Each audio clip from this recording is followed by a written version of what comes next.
In our spotlight, media and entertainment conglomerate Paramount Skydance is suing Warner Brothers Discovery after its offer to buy the company was rejected. It is the latest step in Paramount's hostile takeover bid. The lawsuit is an attempt to force Warner Brothers to disclose to shareholders how it values its bid and the competing offer from Netflix. Paramount also says it will name its own slate of directors before the next shareholder meeting of the Hollywood studio. Creator and writer of the Wake Up newsletter At the Ankler, Sean McNulty, joins me now to discuss the battle to buy Warner Brothers. Sean, thank you so much for your time. Warner Brothers Discovery's board rejected Paramount's hostile takeover bid, as you know, and now Paramount is taking things to court.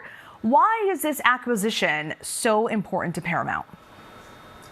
Paramount needs to scale up. They are arguably the fifth or sixth player in the market.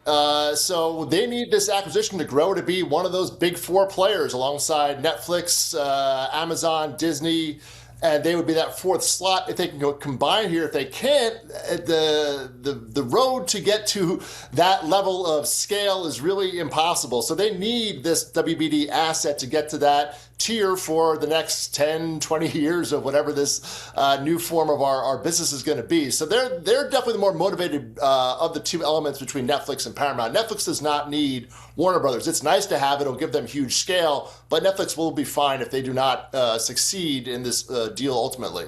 That's a good breakdown. What's your reaction to Paramount saying it will name its own slate of directors before Warner Brothers' next shareholder meeting? And just break that down for us. What does that mean exactly? Yeah, so there's an annual meeting, usually happens sometime in the early summer. So they're making a play that we're going to nominate our own board members who would then steer the deal to our favor. And this is back to the shareholders. The shareholders vote on this matter, the board members.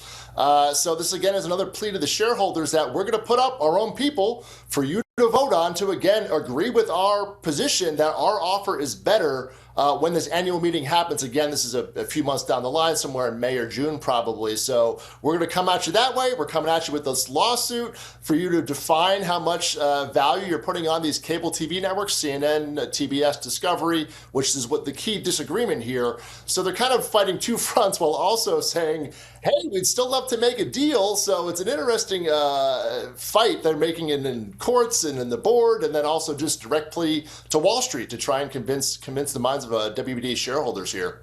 And let's go back to Netflix. You mentioned that Netflix doesn't really need this deal, but they're kind of in limbo right now. Some critics are concerned about how the streaming company would handle theatrical distribution. So what are your thoughts on those comments and what happens to Netflix from here? Sure. I mean, Netflix's market value is over $400 billion, which is bigger than if you added up all Hollywood studios combined. So the company is fine. It is a massive, they've won the streaming war here. So this is a way for them to bring in, though, this extremely valuable IP, Harry Potter, Lord of the Rings, The Pit, all the HBO brands, things that it doesn't have that would give them an extreme leg up in the future. I mean, that's going to be the argument in court, is going to be you're building too big of a behemoth here where others can't compete. So that'll be interesting to see if the Trump administration, takes a step in here toward the later part of this year to argue that point. And the movie business does have questions. Netflix has said many times they do not believe in the theatrical movie business. Public statements, they've tweaked those statements a little bit now, but without real specifics on that. So there's a lot of concern about what would happen in Hollywood to the theatrical business if Warner Brothers goes to Netflix. So many questions. Sean McNulty, thank you so much. I'm signing up for your newsletter. That was really, really helpful. Thanks for your time. All right.